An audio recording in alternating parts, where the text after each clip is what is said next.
is that power, wealth, money, status, women, or in the case of women, men, or in the case of some of them, both, are all sources of eternity. There is no life to come. Make the most of it while you are here. That is their bottom line. That is their understanding.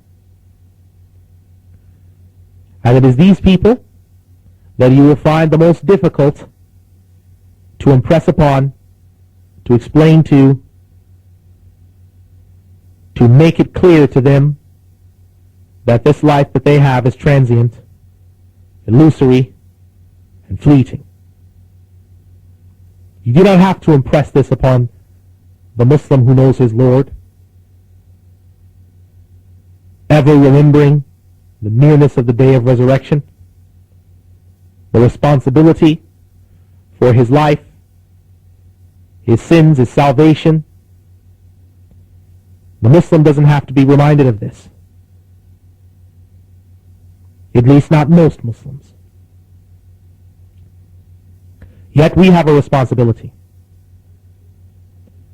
Our responsibility is that as Orthodox Muslims, striving to follow those generations that came before us, that we proclaim brazenly and upfront and without any reservations our faith.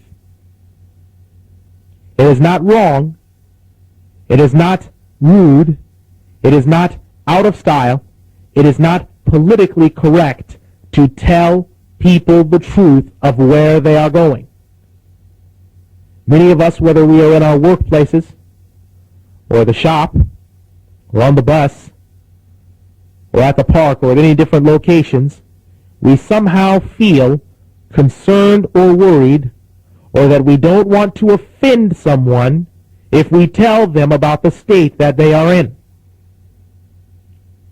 And by the time we get around to the moment of where we will actually be able to inform them about their condition, they have died.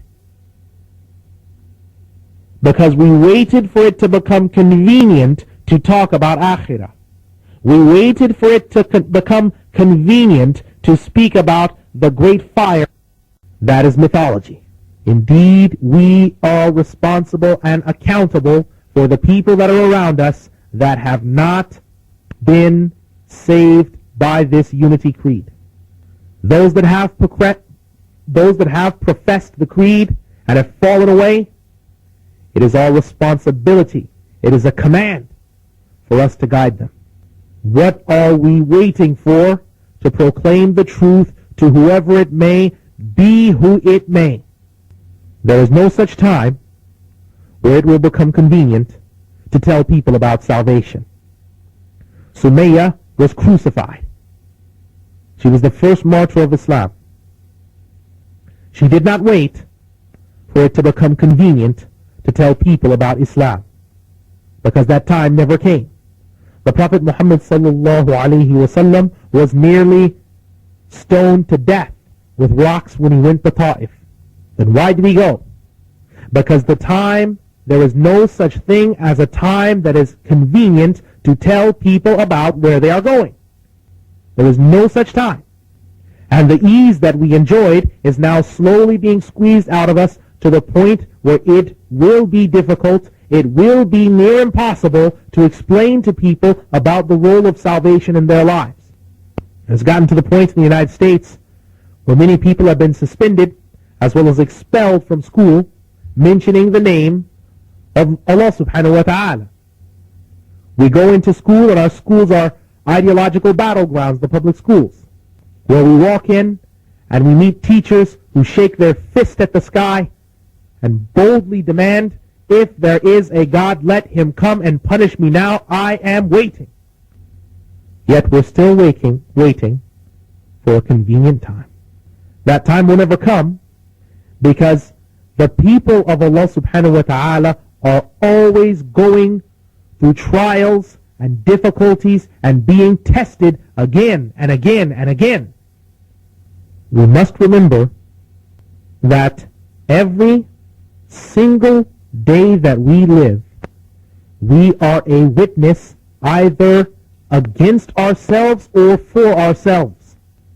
If we can do nothing else but tell someone about the condition that they are in, even if they do not accept it, we have discharged our duty. At least tell them and be honest with them. If someone was to come to one of us on the street and we could see very clearly that the direction he was walking on and the path that he was taking had a drop-off point where he would fall off of a gorge to his death thousands of feet and be splattered on the rocks below.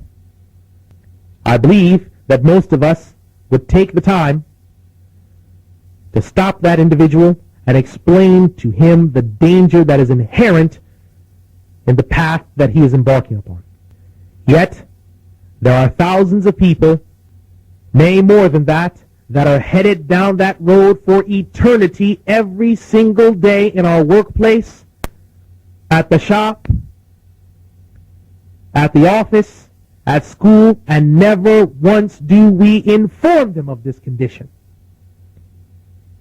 It is a command for us to tell them and to inform them of their condition, and to not stand back and to wait for it to feel good, the feel-good time to be a Muslim. That time will not come. We have never had that time. We have always suffered tribulations. But with the help and blessings of Allah subhanahu wa ta'ala, and with our boldness, we can tell people the truth, and whether they reject it or accept it, we will have discharged our duty. And we don't do it just once, or twice, or 3 times. It is continual. We never give up.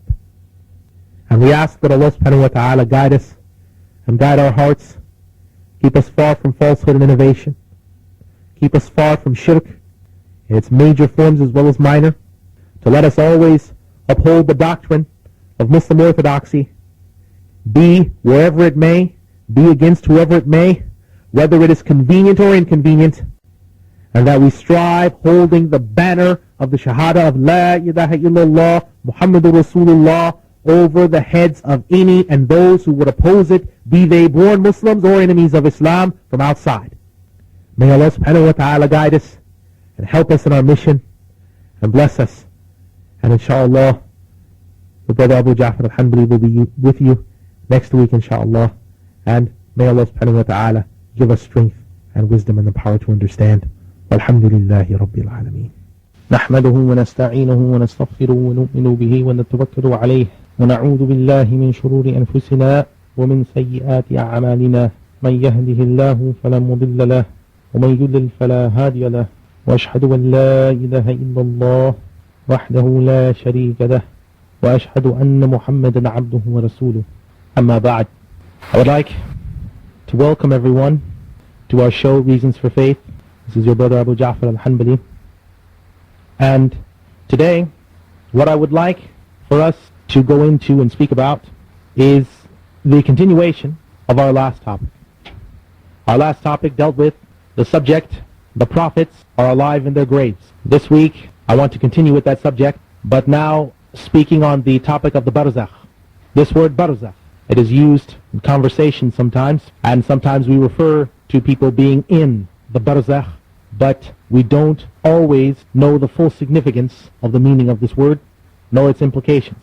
Many times it is good for us to learn new information because it reminds us of the faith that we have, and it strengthens what exists in our hearts as faith. In dealing with the Barzakh, the topic of the Barzakh, we want to now think about what is the meaning of this word Barzakh. The word Barzakh is an Arabic word which has 4 consonants in its root.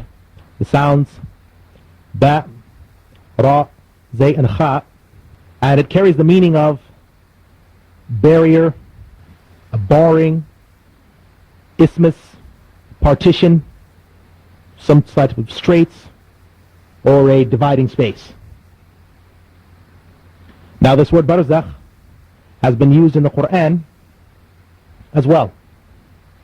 It has been used in a number of places in the Quran, and we would like to look at the significance of those places